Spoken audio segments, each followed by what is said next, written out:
du Père et du Fils et du Saint-Esprit. Que la paix soit avec vous. Chers frères dans l'épiscopat, chers prêtres, diacres, religieux, religieuses, chers enfants de l'Église d'Algérie, c'est avec une grande joie et une paternelle affection que je vous rencontre aujourd'hui, vous qui êtes une présence discrète et précieuse, enracinée dans cette terre marquée par une histoire ancienne et par les lumineux témoignages de foi. Votre communauté a des racines très profondes. Vous êtes les héritiers d'une multitude de témoins qui ont donné leur vie, poussés par l'amour de Dieu et du prochain. Je pense en particulier aux 19 religieux et religieuses martyrs d'Algérie qui ont choisi d'être aux côtés de ce peuple dans ses joies et dans ses peines. Le sang est une semence vivante qui ne cessera jamais de porter du fruit. Vous êtes également les héritiers d'une tradition encore plus ancienne qui remonte au premier siècle du christianisme. La voix ardente d'Augustin d'Hippone a résonné sur cette terre, précédée par le témoignage de sa mère, Sainte Monique, et d'autres saints. Le mémoire est un appel lumineux à être aujourd'hui des signes crédibles de communion, de dialogue et de paix.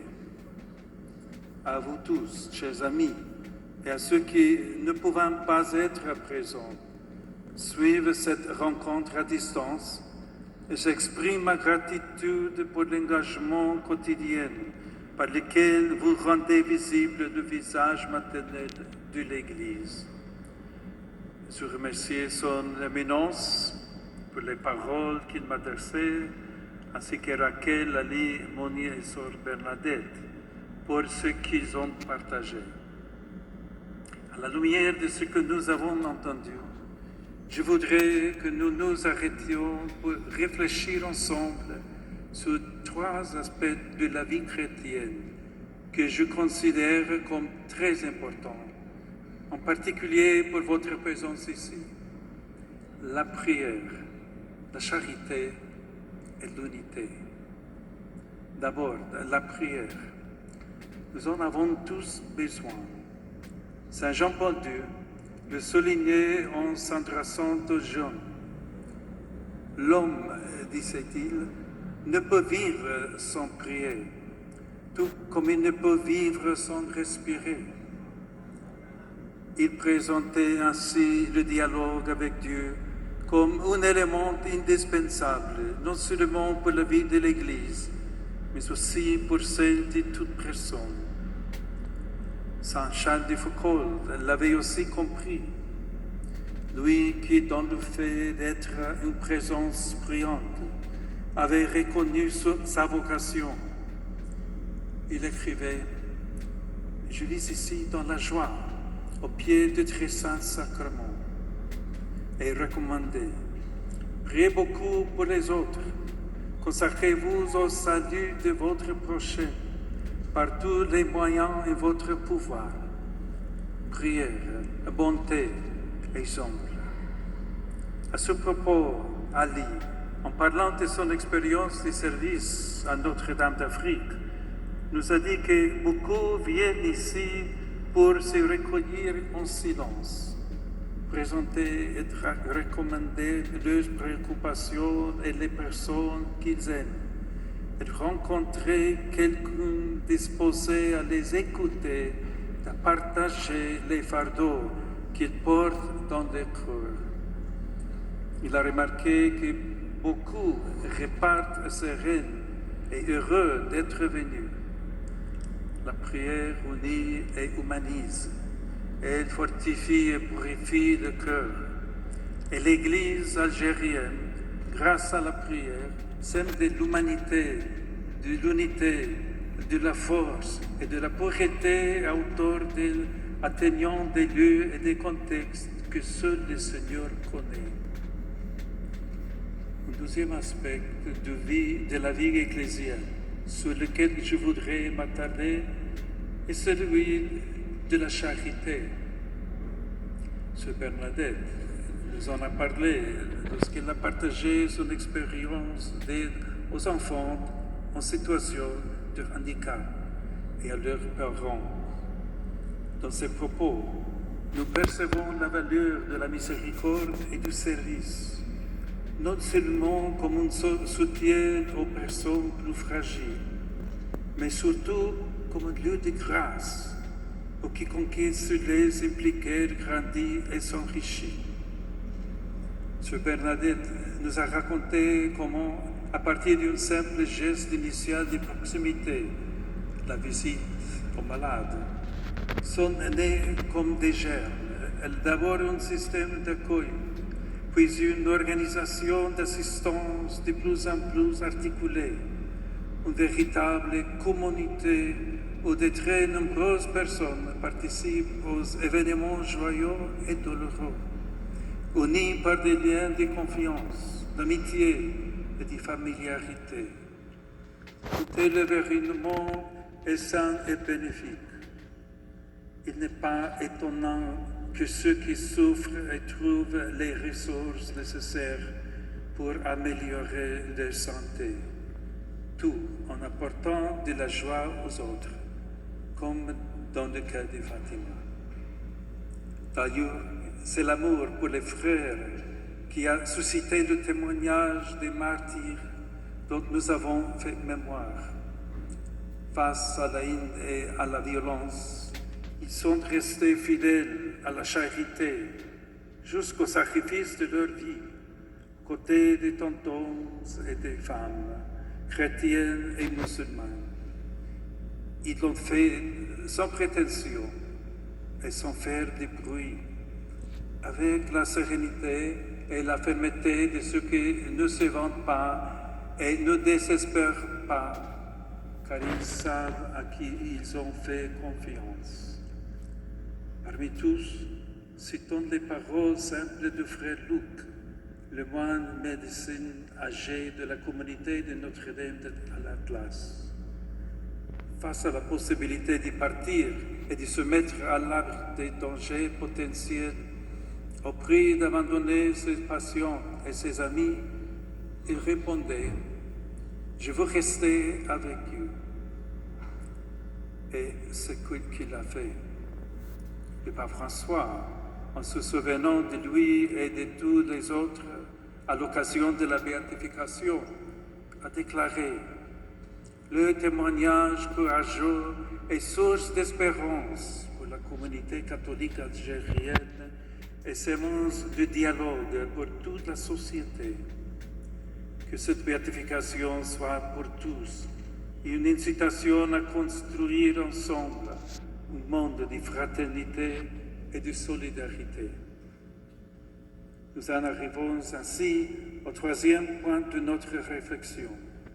L'engagement à promouvoir la paix et l'unité. La devise de cette visite est tirée des paroles de Jésus ressuscité.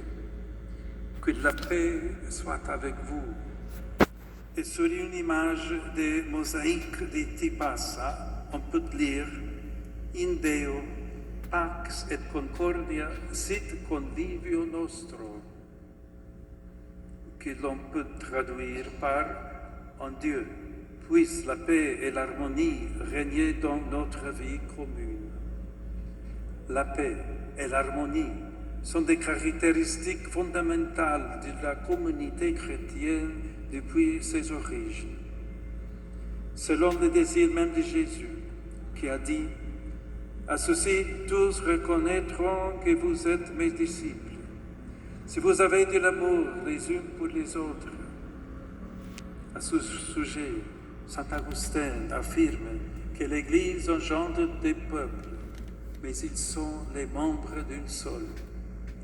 Et saint Cyprien écrit « Pour Dieu, le plus grand sacrifice, c'est la paix qui règne entre nous, notre concorde fraternelle et le fait d'être un peuple réuni dans l'unité du Père, du Fils et du Saint-Esprit. Il est beau aujourd'hui d'entendre tant de richesses de paroles et d'exemples trouver un écho dans ce que nous avons entendu. Comme nous l'a rappelé son éminence, cette basilique en est le signe, symbole d'une église faite de pierres vivantes, où, sous le manteau de Notre-Dame d'Afrique, la communion entre chrétiens et musulmans s'est construite. Ici, l'amour maternel de l'Allah Maryam rassemble tout le monde comme des enfants, chacun riche de sa diversité, unis par la même aspiration à la dignité, à l'amour, à la justice et à la paix. Des enfants désireux de marcher ensemble, de vivre, de prier, de travailler et de rêver. Car la foi n'isole pas, mais ouvre, unit sans confondre, rapproche sans uniformiser et fait grandir une véritable fraternité. Monia nous l'a dit, et Raquel en a témoigné lorsqu'elle a partagé son expérience au sein de la Clémence. Dans un monde où les divisions sèment la douleur et la mort entre les nations, dans les communautés et même au sein des familles, votre vie unie est en paix et une signe fort.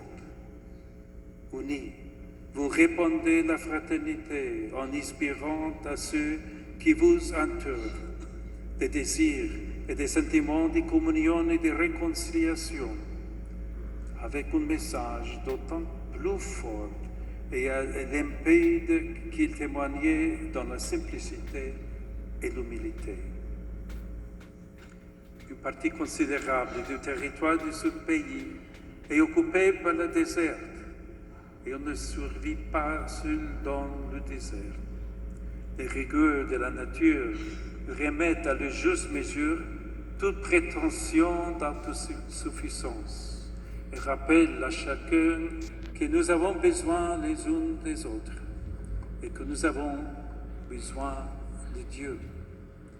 C'est la reconnaissance de cette fragilité qui offre le cœur au soutien mutuel et à l'invocation de celui qui peut donner ce qu'aucun pouvoir humain n'est en mesure de garantir, la réconciliation profonde des cœurs et avec elle la paix véritable. C'est pourquoi, chers frères et sœurs, je vous encourage à poursuivre votre travail en terre algérienne comme communauté de foi soudée et ouverte, présence de l'Église, sacrement universel du salut. Merci pour tout ce que vous faites, pour votre prière, pour votre charité, pour votre témoignage d'unité. Je vous assure de mon souvenir devant le Seigneur et en vous confiant à Marie, Notre-Dame d'Afrique, je vous bénis du grand cœur.